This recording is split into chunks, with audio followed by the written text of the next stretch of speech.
Saturday evening cutlet தான் ஸ்நாக்ஸுக்கு வந்து ரெடி பண்ணிகிட்டு இருந்தேன். ஜெய்ஸ் தான் இன்றைக்கி பேரண்ட்ஸ் மீட்டிங் முடிஞ்சு வரேன்னா, ஆனால் வந்துட்டு உடனே கிளம்புறேன்னு சொன்னதுனால சிம்பிளாக குயிக்காக வந்து கட்லெட் பண்ணிடலான்னு 2 உருளைக்கிழங்கு வேக வச்சு மிளகாய்த்தூள், கரம் மசாலா, சாட் மசாலா, உப்பெல்லாம் சேர்த்து நல்லா மிக்ஸ் பண்ணிவிட்டு வெங்காயம், பச்சை மிளகாலாம் சேர்த்து நல்லா மிக்ஸ் பண்ணி அதை வந்து கட்லெட் ஷேப்பில் வந்து போட்டுட்டு ஆக்சுவலாக டீப் ஃப்ரை பண்ணால் நல்லாயிருக்கும். ஆனால் டீப் ஃப்ரை வேணான்ட்டாங்க. ஸோ தர்ணிக்காக்கும் ஜெய்ஸ்தாக்கு மட்டுங்கிறதுனால சிம்பிளாக ஒரு 4-5 மட்டும் வந்து போட்டுட்டேன்.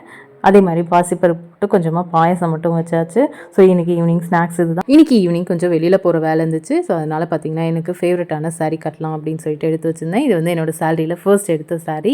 680 இதோட ரேட்டு. 9 இயர்ஸ்க்கு முன்னாடி எடுத்தது. இன்றைக்கி வரைக்கும் மெட்டீரியலும் சரி, கலரும் சரி அப்படியே தான் இருக்குது. சூப்பராக இருக்கும். ஸோ இது வந்து டல் கலர் தான், ஆனால் வியர் பண்ணால் சூப்பராக இருக்கும். ஸோ இன்றைக்கி இந்த குட்டி பையனுக்கு பர்த்டே. ஸோ அதுக்கு தான் அவங்க வீட்டுக்கு வந்து போயிருந்தோம். ஸோ அங்கே போயிட்டு வந்துட்டு தக்காளி சாப்பாடு வந்து நைட்டுக்கு வச்சுருந்தேன். ஏன்னா மாவு இல்லாதனால தக்காளி சாப்பாடு வச்சு உருளைக்கிழங்கு அந்த கட்லெட்டுக்கு போட்டதே வந்து மீதி கொஞ்சம் இருந்துச்சு அந்த மசால். ஸோ அதை அப்படியே வந்து பொடி மாஸ் மாதிரி பண்ணிவிட்டேன். நெக்ஸ்ட் மினி விலாகில் பார்க்கலாம்.